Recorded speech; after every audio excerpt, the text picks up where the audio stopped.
Երկու ամսով կալանավորվել է Արշակ Սրբազանը, որոշումը կայացրել է Երևանի առաջին ատյանի ընդհանուր իրավասության քրեական դատարանը։ Հիշեցնենք, ձերբակալությանը նախորդել էին սկանդալային տեսանյութերի հրապարակումն ու հոգևորականի ասուլիսը։ Աննա Հակոբյանը դիմել է դատախազություն ուսումնասիրելու 8 սուպերմարկետների շուրջ աղմուկն ու հանցագործության տարրերը։ Դրան նախորդած գրառման մեջ նա հորդորել էր բոյկոտել բոլոր այն բիզնեսները, որոնք կապվում են իր անվան հետ, այդ թվում 8 սուպերմարկետները։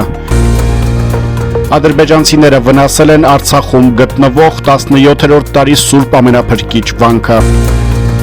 Հայաստանում ամենաբարձր տոնածառը մայրաքաղաք Երևանում է 37 մետր, երկրորդ տեղում ապարանն է պատվանդանով մոտ 30 մետր։